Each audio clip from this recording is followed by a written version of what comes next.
Hi, I'm Brad Sugars. Welcome to the Business Basics.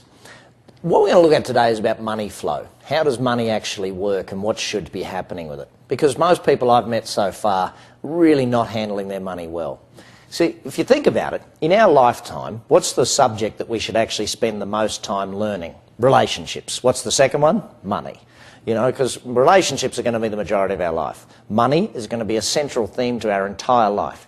How much time you've invested learning about money, how to manage it, make it, etc. If you haven't spent much time on it, how do you ever expect to be a master of it? In fact, very simply put, when we learn about how mastery happens in our life, how we learn enough so that we become a master of a subject, if you're to look at money, most people have never spent anywhere near enough time to become a master of money. That's why most people are a slave to money. Money is your master for most people because they've not spent the time learning about it. So I just want to add one point to that. Any time that anyone says, you know, we're going to teach you the secrets of stuff, very simply put, there's a book on every dang subject in your library. There are no secrets. It's in a book already. If you don't read, you're no better off than someone who can't read. So start reading some more and start learning some more about all the subjects we talk about here on Business Basics, not just the money subjects, although these ones are pretty dang important. If we look at incorrect money flow, as you see it here on the screen, it's pretty simple. Incorrect money flow is where you make the money, you spend the money, and you've got no money left. Now, very, very basically, money in and then out on anything other than, well, I guess it's an expense. I mean, I look at it and I own a lot of investment properties, and I look at some of the people that rent those properties off us, and they rent televisions as well, and they rent this, and they buy everything on credit, and they wonder why they've got no money left. Guess what your two biggest expenses in life are? Number one biggest expense? Taxation. Why is being in business for yourself an advantage? Well, real simple. If you're in business for yourself, you pay tax on the money that's left over, not the money you get in. Bit of a difference to being an employee, huh? Now, second biggest expense in your life, interest. That's going to be your second biggest expense in your entire life. If you borrow money to buy a house, you borrow money to buy a car, you will spend more money on interest than you will on the house. Yeah, I know, it doesn't seem fair. Well, it is actually very fair. Let's say you bought a $200,000 house and you spent 40 years paying it off. In fact, let's just do 20 years paying it off, okay? So 20 years later, you've paid out approximately $600,000. Guess what the future value of the house is? Approximately $600,000. So don't be too concerned with the fact that you're paying off a house that, you know, you're going to pay a lot of interest on. But remember this, if the money comes in and you spend it, whether it's on taxes, interest, stuff, cars, going out, whatever, if all the money that comes in is spent and there's no money left over, you have to go to work again tomorrow. You have to, all the time.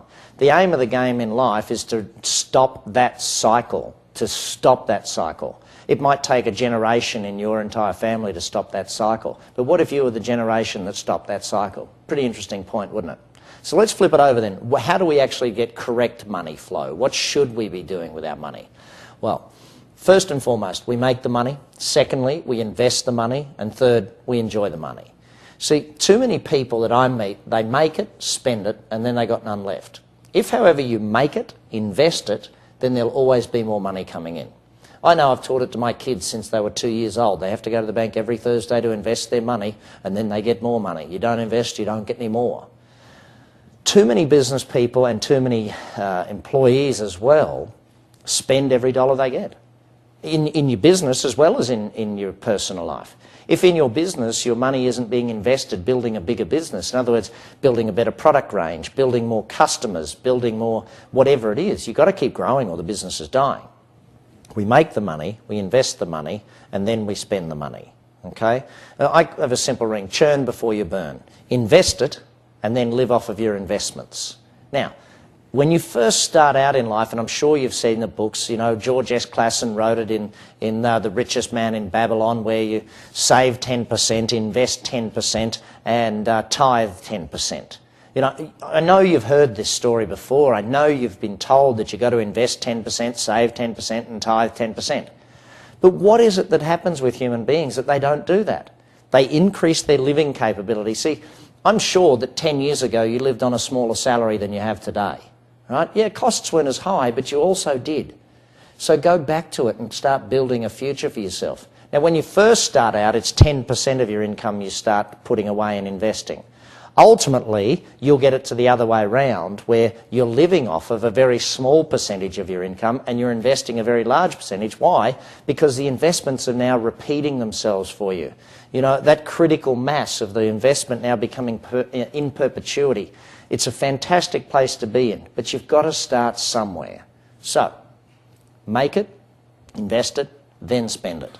Stop making it and spending it. Stop borrowing money and paying it off over time. The less interest you can pay in your life, the better it is. The less tax you can pay in your life, the better it will be. Make it, invest it, then enjoy it. I'm Brad Sugars, and these are the Business Basics.